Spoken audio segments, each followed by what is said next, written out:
Nutrición Imperfecta con Marta Mármol.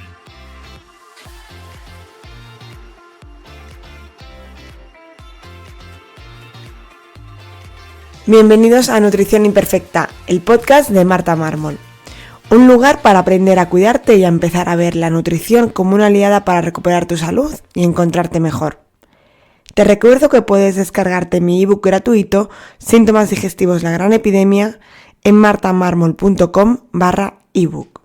Y que si quieres que te acompañemos en tu caso particular para mejorar tu salud, puedes reservar tu consulta individual con cualquier persona del equipo en martamarmol.com.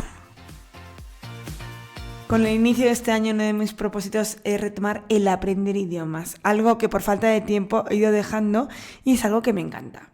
Con la excusa de que este año tengo un viaje a Italia, quiero retomar el italiano que aprendí en mi Erasmus y que si no uso, voy olvidando. Y para eso voy a usar Babbel, que es el patrocinador de este podcast. Babbel ha desarrollado un método para que tan solo dedicando unos 15 minutos al día puedas aprender alguno de los 14 idiomas disponibles adaptados a tu nivel. Para ella cuentan con numerosos recursos, tanto clases, podcasts, juegos, incluso hay lecciones de conocimientos culturales para que los más curiosos puedan estudiar sin que sea tan aburrido. Así que si aprender algún idioma o retomarlo es uno de tus propósitos de este año, consigue ahora una suscripción de 3 meses a Babbel y recibirás 3 meses adicionales gratis con el código Nutrición Imperfecta, todo junto sin espacio y en mayúsculas. Así que entra en babbel.com/empezar y usa el código Nutrición Imperfecta para conseguir tus 3 meses gratis. babbel.com/empezar y código Nutrición Imperfecta, todo junto. Prueba Babbel, la app para aprender idiomas que funciona. Y ahora sí, bienvenidos a Nutrición Imperfecta. En el episodio de hoy vamos a hablar del detox, de la detoxificación. Una palabra que en esta época del año se escucha continuamente. ¿Debemos hacer un detox? ¿Existen alimentos o suplementos que nos ayuden a hacer esta detoxificación? Con esta palabra se genera muchísima confusión. Por un lado, se utiliza para muchas campañas de marketing de productos, de batidos, de ayunos. Te lo venden como un detox que necesitas tras excesos de épocas como han sido las Navidades u otros eventos. Y por otro lado están los defensores de que no necesitamos detoxificarnos porque para eso están pues, los órganos como pueden ser riñones, el hígado, etc. Y yo, como siempre, estoy en el punto medio y lo bueno de que esto no sea una publicación de Instagram así rápida es que me da tiempo a explicarlo bien para que entendamos cuándo necesitamos ayudarnos de un detox o como queramos llamarlo, o de sustancias o alimentos que favorecen las funciones de estos órganos.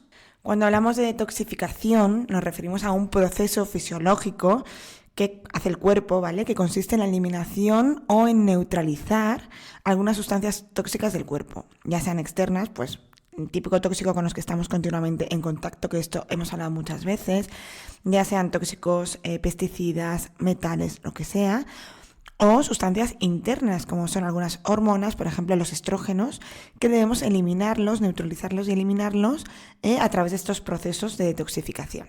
Para eso tenemos varios órganos que van a participar en estos procesos. El hígado, que es el principal órgano de detoxificación del cuerpo, que lo que hace es filtrar la sangre y metaboliza las sustancias tóxicas para convertirlas pues, en otros compuestos que son menos dañinos.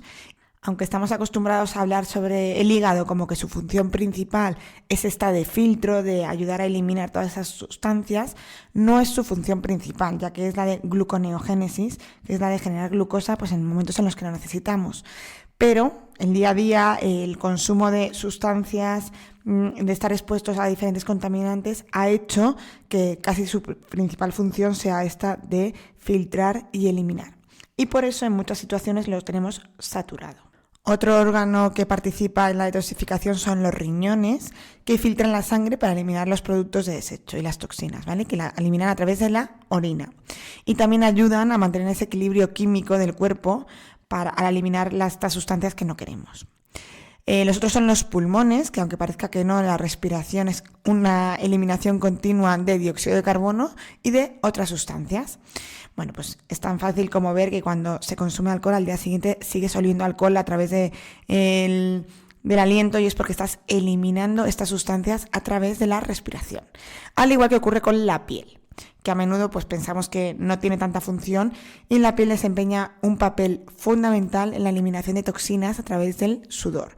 De hecho, es muy recomendable en procesos de eliminación de metales, por ejemplo, cuando estamos medio intoxicados, las saunas y también los baños con sales de Epsom.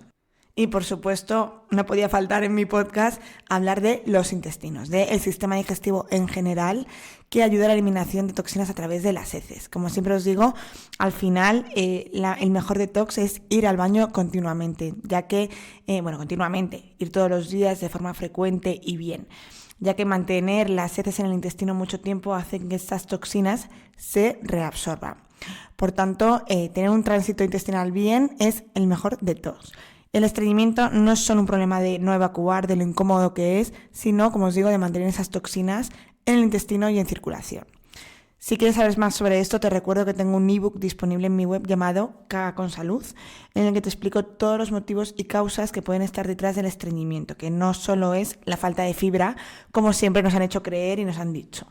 Todos estos órganos trabajan en conjunto para mantener el equilibrio interno del cuerpo y ir eliminando estas toxinas. Además, también no nos podemos olvidar del sistema linfático, que también contribuye a la eliminación de estas toxinas. De hecho, pues también, como os decía antes, la sauna y estos masajes linfáticos son parte del tratamiento de un detox. Por tanto, si todo esto funciona correctamente, evidentemente no vamos a necesitar nada que nos ayude a hacer ese detox. Es decir, aquí viene la teoría de mucha gente de no necesitas hacer un detox, para eso tienes tu hígado, tus riñones. Si todo funciona muy, muy bien, pues perfectamente todo lo que te vayas a exponer, que evidentemente cuanto menor sea mejor, vas a poderlo eliminar más. Pero en muchas ocasiones, algunas de estas funciones de estos órganos no están al 100%, a veces por responsabilidad nuestra, iba a decir culpa tampoco, pues por la situación, que estamos saturando este hígado, por ejemplo, como os decía antes. Y ahí es donde podemos apoyarnos de un detox, aportando aquello que falta o reequilibrando algunas de las funciones de estos órganos. Y evidentemente, pues hacer una dieta detox a base de diferentes zumos, pues no va a ser suficiente, ¿no?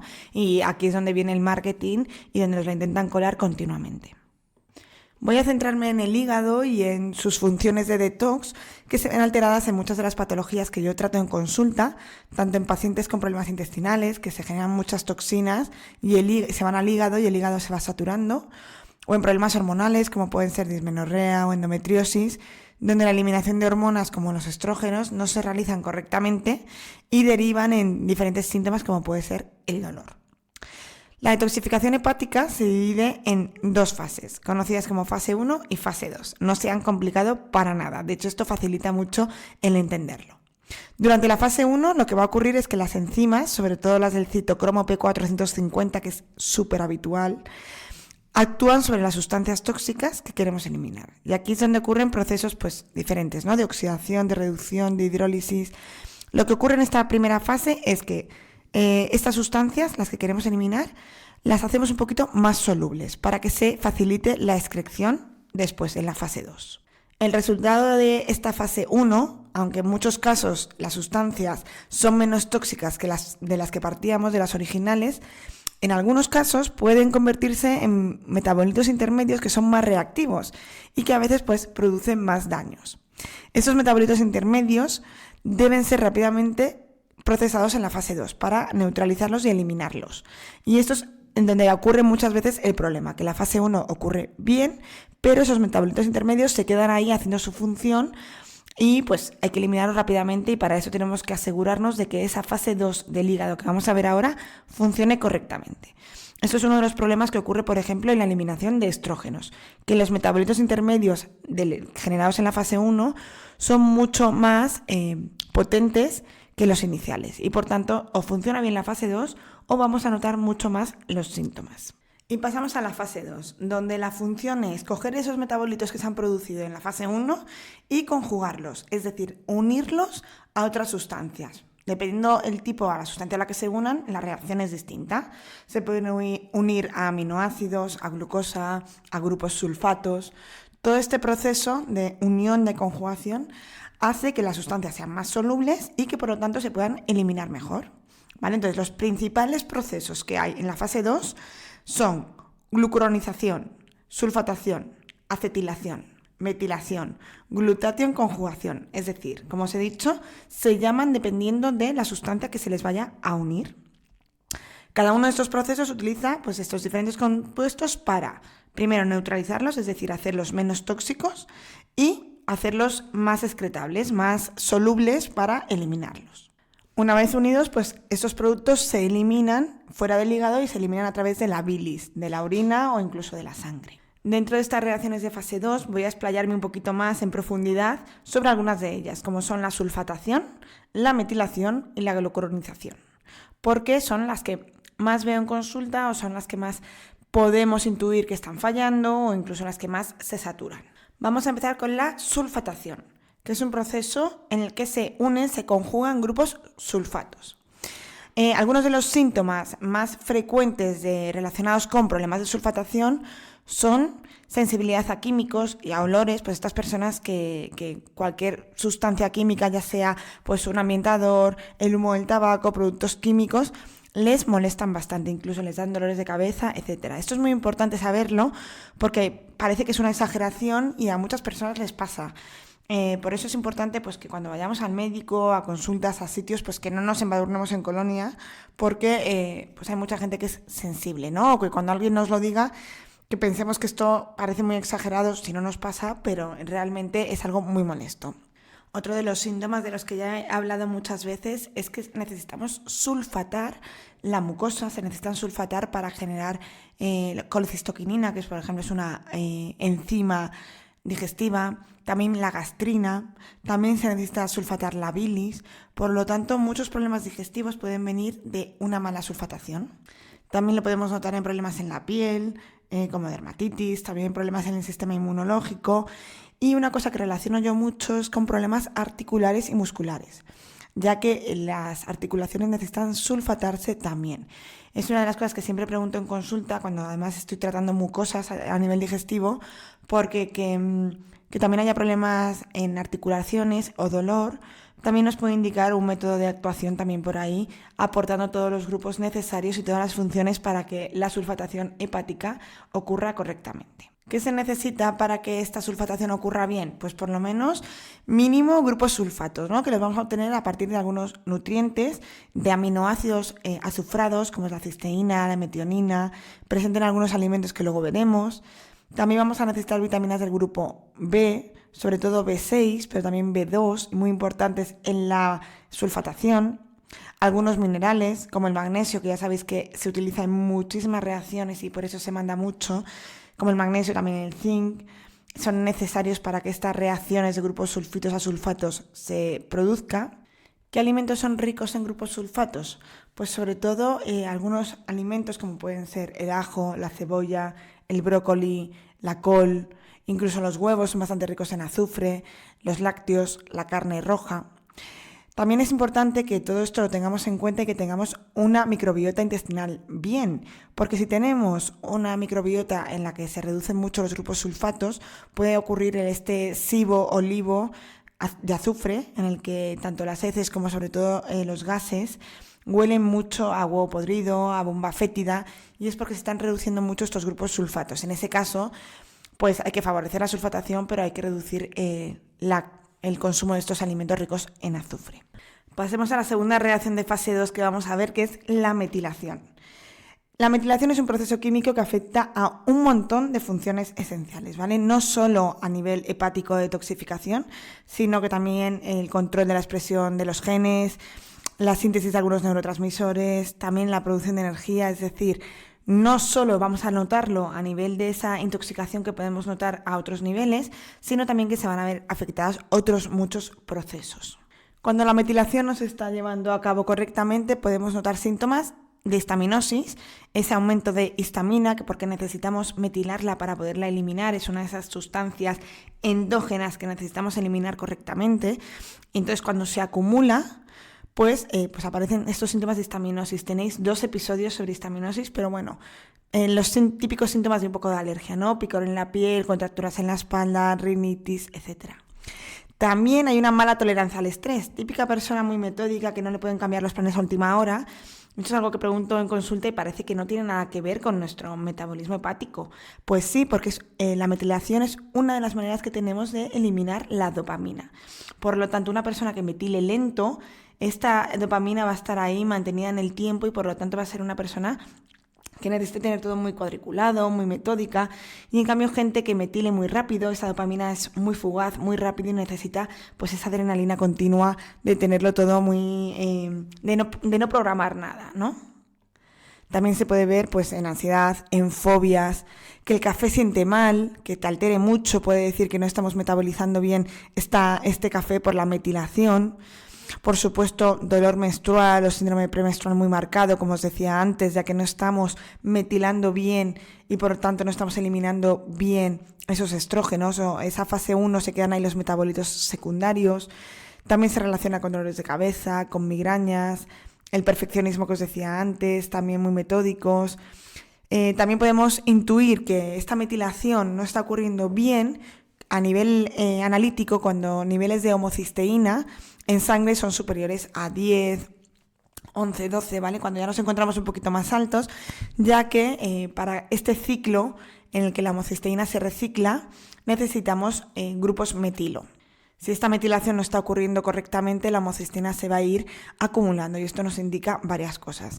De hecho, la homocisteína es algo que yo suelo pedir en analítica, pero que es verdad que no es uno de los valores que se miden habitualmente en la medicina, porque a lo mejor no le damos la importancia que tiene, pero es muy importante y nos va a dar señales de cómo está funcionando nuestro hígado.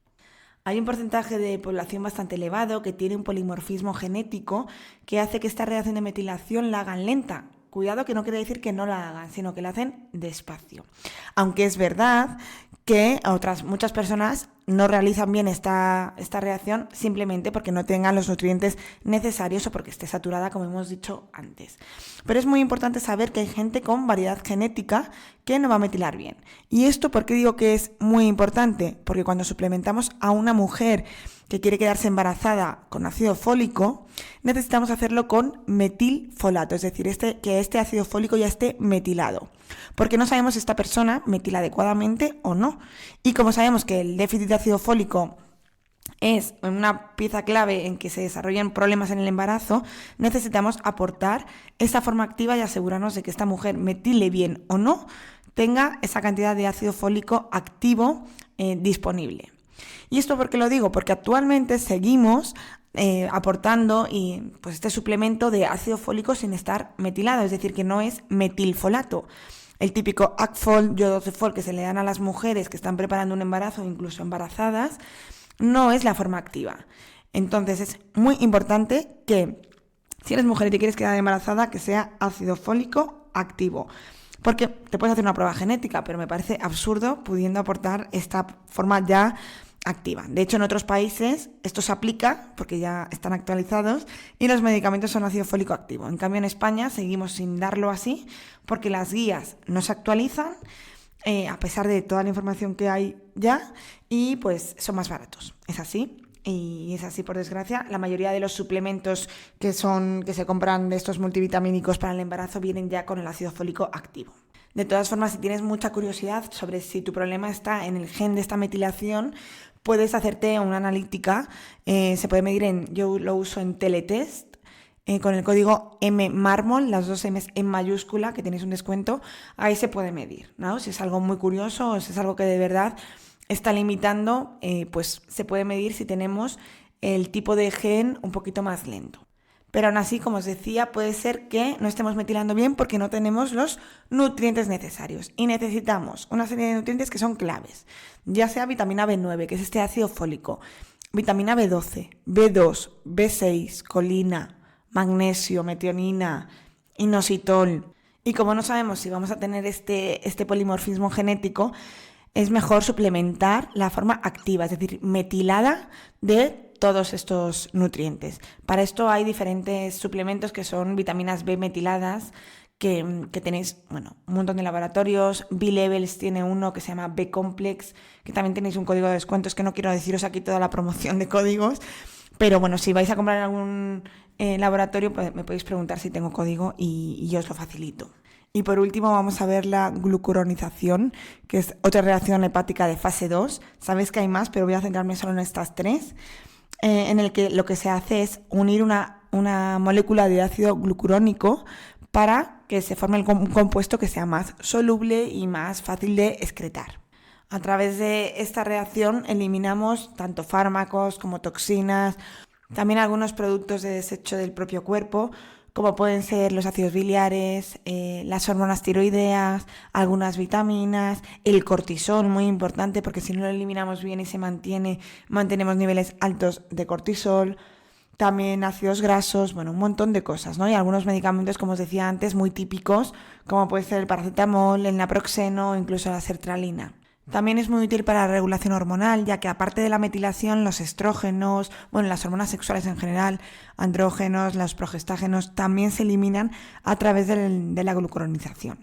Si esto no funciona bien, esta función de fase 2 no está funcionando correctamente, hay algunos síntomas que nos pueden ayudar a detectarlo, como son las heces claras, también que la piel sea muy amarilla, o incluso el síndrome de Gilbert, ya que, como os he dicho antes, no estamos siendo capaces de eliminar muy bien esa bilirrubina y esos ácidos biliares, ¿vale? Síntomas de exceso de andrógenos, porque no estamos eliminando bien esas hormonas sexuales, pues ya sea vello facial, la falta de menstruación en mujeres, pero en general también pues esta fatiga, esta neblina mental, dificultad para concentrarnos, picores en la piel, todas estas cosas que nos indican que estamos ahí como un poquito intoxicados. Aunque os he hablado un poco en cada una de las fases qué cosas nos viene bien, quiero hablar de qué suplementos podemos usar para activar esta fase 2. Cuando hablo de suplementos me da un poquito de miedo, porque este podcast es para que aprendáis, quiero que seáis conscientes, pacientes activos, que entendáis cómo funciona un poquito pues, vuestro cuerpo y la capacidad de pues, estar un poquito mejor, ¿no? Porque a veces pues como que nos conformamos, o si escuchamos el mensaje que os decía antes de no tienes que hacer nada para detoxificarte porque tu propio cuerpo puede. Bueno, pues a veces tu propio cuerpo no puede. Pero no quiero dejarlo a mitad de este podcast, pero tampoco quiero que os suplementéis, ¿no? Es como si yo quiero construir una casa y quiero pues aprender un montón sobre materiales, orientaciones, distribución, yo qué sé, todo. Pero luego se lo encargo a un proyecto, a un arquitecto, ¿no? Pues aquí lo mismo.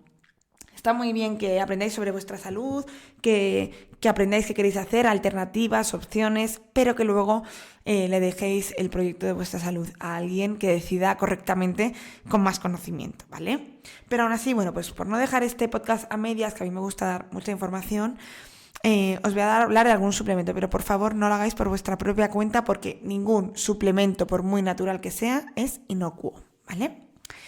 El glutatión. El glutatión es un antioxidante muy potente y es muy importante en la conjugación de esta fase 2, ¿vale?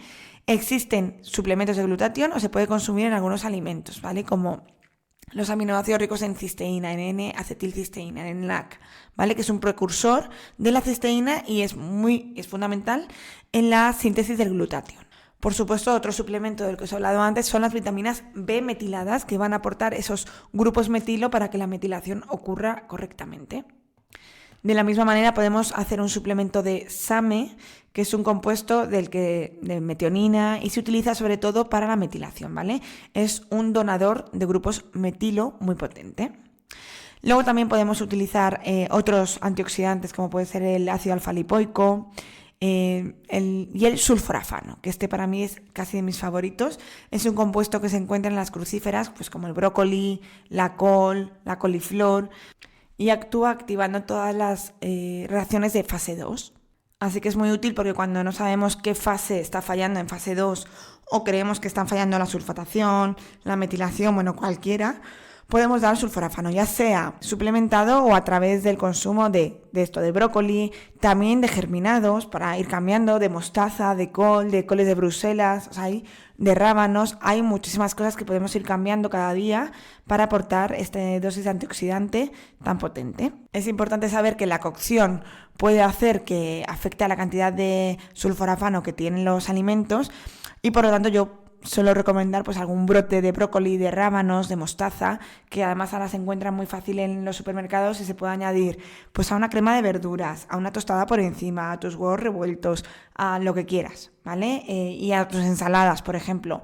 Y de esta manera estamos consumiendo una gran cantidad de antioxidante que está ahí metido en esa semillita, ¿no? En ese brote tiene como una concentración de compuestos muy grande.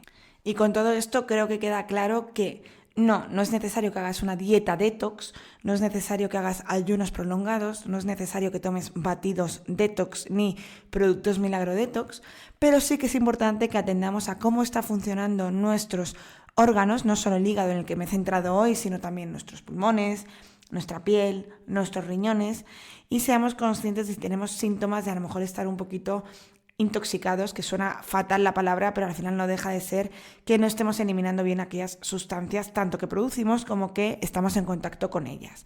Y para eso, pues los síntomas más comunes son de los que he hablado, pero los más habituales y que puedes ser consciente son esa neblina mental, esa fatiga crónica, ese cansancio, pues no ser capaz de concentrarte, de hablar, de que no te salgan las palabras. Todo eso puede indicar que no estamos haciendo una buena función detoxificadora del cuerpo. Y hasta aquí el episodio de hoy, espero que te haya gustado y hayas aprendido mucho, y como siempre te pido que si te resulta de interés que me valores en la plataforma donde me has escuchado, me dejes algún comentario de sugerencias o lo que quieras o de agradecimiento, y sobre todo que si este podcast te ha interesado lo compartas con aquellas personas que crea que les pueda resultar interesante y que puedan aprender algo sobre su salud. Nos escuchamos en el siguiente episodio aquí en Nutrición Imperfecta.